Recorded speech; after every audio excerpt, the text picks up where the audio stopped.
नमस्कार दोस्तों, कैसे हो आप सब। आज हम जानेंगे गेल इंडिया शेयर पे टाइगर 2024, 2025 और 2030 के बारे में। आखिर इन सालों में इस शेयर की वैल्यू कहाँ तक जा सकती है। तो दोस्तों, जैसा कि हम जानते हैं, अगर हमें किसी भी कंपनी की शेयर की टारगेट वैल्यू को निकालना है तो उसके लिए सबसे पहले कंपनी को जरूर चीज़ों को देखना होगा। तो चलिए फटाफट से ये चीज़ें देख लेते हैं, उसके बाद हम एक शेयर की टारगेट वैल्यू को भी निकाल सकेंगे। तो देखिए, सबसे पहले दिया हुआ है कंपनी की प्रोफाइल। यहाँ पे आपको कंपनी की जनरल चीज़ें देखने मिल जाएगी। जैसे कंपनी की जो मार्केट कैप वैल्यू है 1,34,263 करोड़ की रही हुई है और कंपनी जो है लार्ज कैप के काम कर रही है। और कंपनी का वेबसाइट यहाँ पे देख सकते हो, अधिक जानकारी यहाँ से ले सकते हो। और इसके अलावा कंपनी के रेवेन्यू सोर्स की बात करें तो दोस्तों, कंपनी के द्वारा मुख्य रूप से जो है गैस डिस्ट्रीब्यूशन में काम किया जाता है, जिसमें कंपनी के पास भारत में 15,583 किलोमीटर की पाइपलाइन का एक बड़ा नेटवर्क रहा हुआ है। तो ये तो देखो कंपनी के बारे में एक शॉर्ट जानकारी। अब हम जान लेते हैं पिछले 5 सालों में शेयर की कीमत में होने वाले बड़े बदलाव। तो अगर देखिए हम 5 साल पीछे चलते हैं और 20 मई 2019 को देखें तो कंपनी के शेयर की वैल्यू 113 रुपये के आसपास ट्रेड किया करती थी। और अगर 2024 में देखें इस समय में, तो कंपनी के शेयर की वैल्यू 2024 में 113 से बढ़ के 20 मई 2024 को 113 से बढ़ के 200 रुपये तक चली गई है और मैक्सिमम गई है 213 तक। मतलब कंपनी ने पिछले 5 सालों में लगभग 77% का रिटर्न दिया है। तो दोस्तों, ये तो वैसे ज़्यादा अच्छा रिटर्न नहीं कहा जा सकता, क्योंकि 5 साल काफ़ी लंबा समय होता है। उसके बावजूद ये लार्ज कैप पे काम करने वाली कंपनी से 77% का रिटर्न दे रही है, जो कि एक अच्छा संकेत नहीं मान सकते हैं। तो इसको अभी के लिए हम एक माइनस पॉइंट देंगे। तो यहाँ पे हमने एक व्हाइट बोर्ड को रखा है, जहाँ पे हम प्लस पॉइंट माइनस पॉइंट को ऐड करेंगे। तो जैसा कि हमने देखा भाई, कंपनी ने ज़्यादा अच्छा रिटर्न अपने निवेशकों को नहीं दिया, तो इसलिए हमने इसको एक माइनस पॉइंट दे दिया है। उसके बाद है कंपनी के पिछले 5 सालों की फाइनेंशियल रिपोर्ट।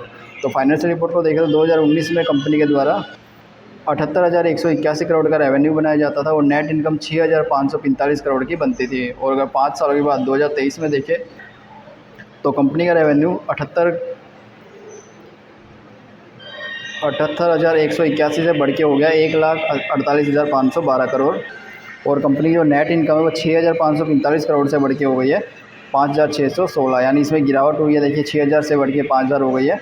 और अगर पहले देखें तो भाई 2022 में कंपनी अच्छा खासा प्रॉफिट बना पा रही थी।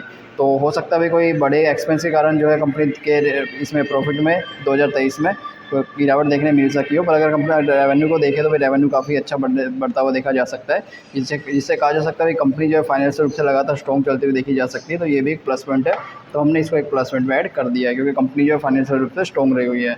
उसके बाद है पिछले कुछ सालों में कंपनी की संपत्ति में होने वाले फेरफार। कंपनी की संपत्ति यानी जो कंपनी के एसेट्स होता है, जिसकी मदद से कंपनी रेवेन्यू को बनाती है। तो देखिए अगर 2019 में देखें तो कंपनी के पास 68,426 करोड़ के एसेट्स थे, कंपनी की संपत्ति की वैल्यू थी।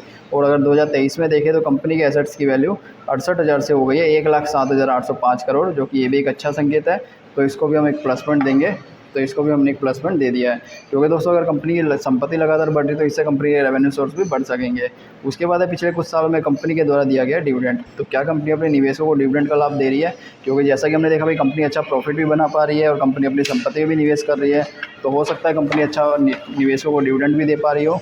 तो बिल्कुल दे पा रही है। देखिए कंपनी 2024 में डिविडेंड दिया, 23 में दिया, 22 में 2 बार दिया और 21 में दिया।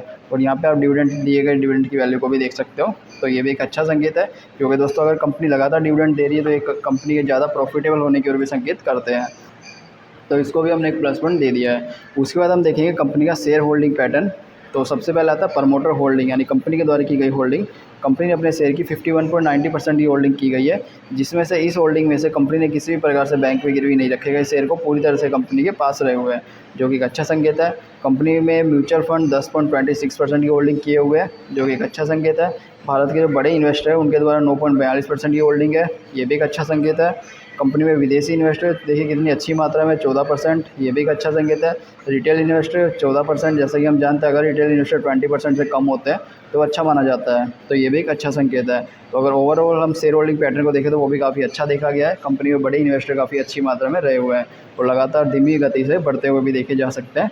तो ओवरऑल चीज़ को देखते हुए यहाँ पे हमें 4 प्लस पॉइंट देखने मिले, एक माइनस पॉइंट देखने मिला, जो कि निवेशकों के लिए एक अच्छा संकेत है। और इसके अलावा हमें जैसे जैसे अपडेट मिलती रहेगी हम आपके साथ भी अपडेट करते रहेंगे। इसलिए चैनल को सब्सक्राइब कर लें, वीडियो को लाइक करें।